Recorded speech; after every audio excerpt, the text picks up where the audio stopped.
దొడ్డు బియ్యం ఇగో ఉరుగులు అమ్మా.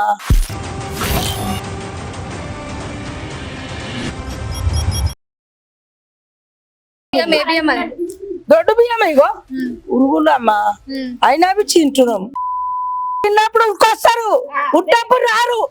ఎవరా రామన్ ముంగట్కి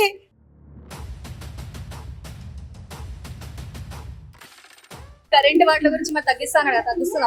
కరెంట్ అయితే తగ్గించిండు.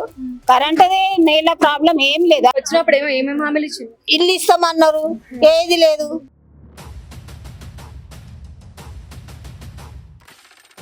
గవర్నమెంట్ నుంచి కొన్ని పైసలు పంపుతామన్నా, అవి లేవు ఇవి లేవు. 60 ఏళ్ళ నుంచి ఉంటున్నారు, మరి అప్పటికి ఇప్పటికి ఎలా ఉంది ఇక్కడ? ఎలా ఉన్నా అదే కష్టం.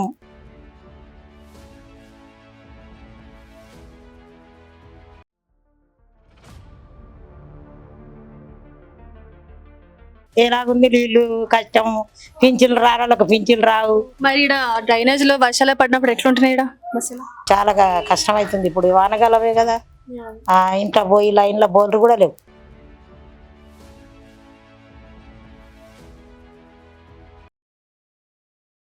అంత అయిందండి. ఇక్కడ ఫ్లాట్ కొనుక్కున్నాం, అప్పటి నుంచి చూస్తున్నాను ఆయనకి ఏ ప్రభుత్వం నుంచి ఎవ్వరు ఏ పెద్ద మనిషి ఆయన గురించి పట్టించుకున్న వాళ్ళు లేరు. ఆయన వెళ్తున్నాడు వస్తున్నాడు, పేపర్లు పక్కన పడేస్తున్నారు అంతే. ప్రభుత్వం నుంచి ఇలాంటి వాళ్ళకి ఇవ్వాలి కదా, అలాంటి వాళ్ళకి ఆవిడ నడుచుకుంటూ వస్తారు.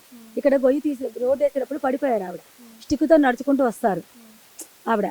అలాంటి వాళ్ళకి ఇవ్వాలి కదా పింఛన్. ఏది ఎక్కువైపోయినా పడేసి అట్లా ప్రభుత్వం చేస్తే ఎట్లా? ప్రభుత్వము ఇలాంటి జాలితో ఇవ్వాలి, జాలితో. సిచ్యువేషన్ చూస్తారు కదా ఆయనకి, అదేం అబద్ధం కాదు. ఇలాంటి వాళ్ళకి ప్రభుత్వాలకు వచ్చి పరిస్థితి అంటే పిల్లలు పట్టించుకోవడం అంటే రెక్కడితే డొక్కరు రెంట్ కట్టాలి, అక్కడ వాళ్ళు ఆపేస్తారు కదండి. పట్టించుకుంటారంటే అన్నం పెడతారు, అన్నీ చేస్తారు. కానీ 24 గంటలు ఈయన దగ్గర ఉండాలి అంటే వాళ్ళు ఎలా రెంట్ కట్టాలి? ఈయన మందులకి దానికి ఈయనేమి చేయలేడు కదా పని. అది పిల్లలు చూడటపోవడం అంటే అది. కనీసం మీరు గట్టిగా మీడియా ముందు తీసుకెళ్ళి ఇట్లాంటి అరుగులైన వాళ్ళకి పింఛన్ ఇప్పించండి ప్రభుత్వం దగ్గర నుంచి. ఏదో ఒకటి ఈయన వెళ్ళాలంటే 10 సార్లు ఎవరు వస్తారు ఆయనతోటి చెప్పండి? ఎవరు వస్తారు? ఎవరు రారు. హాస్పిటల్కి వెళ్ళాలని తోడలేదు. అలాంటి వాళ్ళు ప్రభుత్వాల కథలు వచ్చి ఆయనకి ఏదన్నా పింఛను వస్తే ఆయనకి అదే మనకి పుణ్యం, ఆయన బాగుంటుంది. మీరు ఇక్కడ 6 నెలలు ఉన్నప్పటి నుంచి మరి మీకు ఏమైనా ఇబ్బందులు ఇక్కడ ఎదుర్కొన్నారు? ఇక్కడ ఏం దోమలు ఒక్కటి అంటే దోమల గురించి ఎవరు మందు రాదు సరిగ్గా. అంటే ఇక్కడ కాలువ ఒకటి ఉంది, ఇక్కడేమో అది గేదెలది ఉంది ఫ్యాక్ట్, అది రెండోది దాని ఏమంటారు సంత వస్తుంది దీనివల్ల. కానీ ప్రభుత్వం వచ్చి రోజు మందు కట్టడానికి అయితే ఎవరు రారు మేడం. దోమలు అయితే ఫుల్ ఉంటాయి. నవంబర్ నుంచి ఎండాకాలం వరకు ఈ 4 మంత్ బాగుంటాయి. కానీ ఎవరు ఒక్కరోజు వచ్చి ఎప్పుడో ఒకసారి 4 నెలలకి 2 సార్లు, నేనైతే 2 సార్లు 3 సార్లు చూసాను అంతే. మే నెల తగ్గింది. అదే దోమలు చూసాను. మరి ఇక్కడ దోమలు అంటే మరి ఇంక ఇప్పుడు ఆల్రెడీ వర్షాకాలం, డెంగ్యూ మలేరియా అవన్నీ వస్తుంటాయి. మరి ఇక్కడ చిన్న హెల్త్ క్యాంప్స్ అని ఏమైనా పెడుతున్నారా? ఏం లేదండి ఇక్కడ, అసలు ఏం లేదు. అసలు రావటం కానీ ప్రభుత్వాలు వర్షాలు వచ్చినా ఎవరు వచ్చినా ఏం పట్టించుకోరు. ఇది చూడటానికి కొంచెం తక్కువ కాబట్టి కాలనీ లెక్కనుంది. ఇది కూడా బస్తీయే.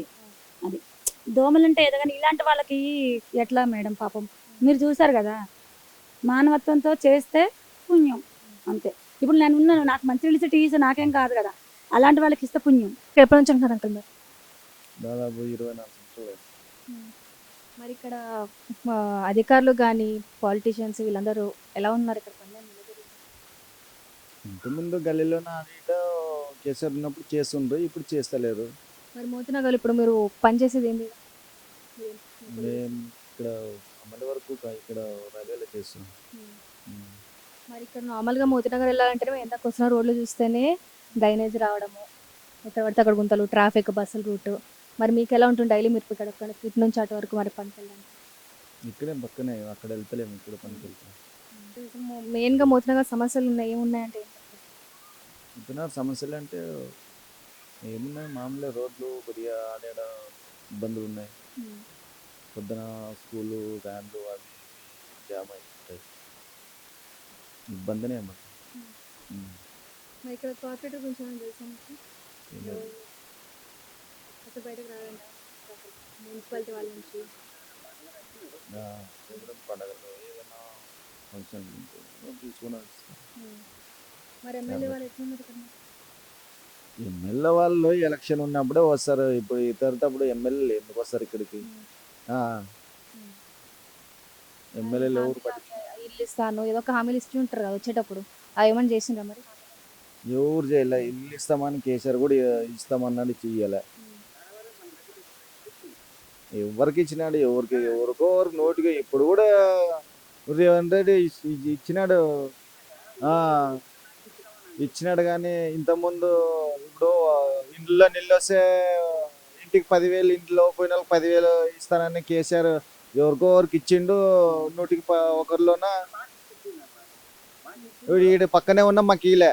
ఇప్పుడు ముస్లిం వాళ్ళకంటే ఇప్పుడు మరి ఈడ పక్కనే ఉన్నాం కదా, ట్రాక్ పక్కనే మాకు ఇయ్యాలే. మరి మీకు ఇక్కడ కరెంటు మరి నీళ్ళ ఇబ్బంది ఏమైనా ఉందా మరి? కరెంటు అంటే కరెంట్ ఏమి ఇబ్బంది లేదు, మాకు కరెంట్ ఫ్రీ ఉంది. వాటర్ ఏమి వస్తున్నాయి. వాటర్ అంటే కొద్దిగా మంచిగా వస్తలేవు అంతే. మురికి నీళ్ళు వస్తున్నాయి, ఎవరు పట్టించుకుంటలేరు. వర్షాలు వస్తేనే మురికి నీళ్ళు వస్తాయి, వర్షాలు లేనప్పుడే మంచిగా వస్తాయి నీళ్ళు. మరి ఎప్పుడైనా షార్టేజ్ అవి రావడం మరి మున్సిపాలిటీ దానికి చూడడం ఏం జరిగిందా? షార్టేజ్ వచ్చినప్పుడు ఎవరు మున్సిపల్ రారు, ఇంకోరు రారు, అధికారులు రారు, ఎవరు రారు. మరి పాలన ఎట్లుందంటారు ప్రభుత్వం ఎట్లా? పాలన అంటే కేసీఆర్ ఉన్నప్పుడు కొద్దిగా మంచిగా ఉండేది, ఇప్పుడు లేదు.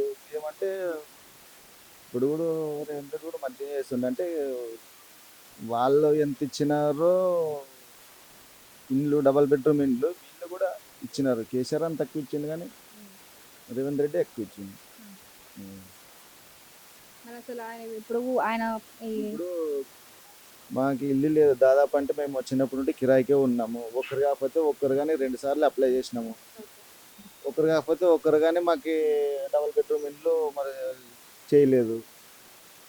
మరి ఇప్పుడు 2 ప్రభుత్వాలు వచ్చినాయి, ఇద్దరుకి అప్లై చేసినాము, మాకు ఇంతవరకు రాలే. మా అధికారులు ఎవరు పట్టించుకుంటారో? ఎవరు పట్టించుకోరు. ఇప్పుడు మాట వరకే మళ్ళీ.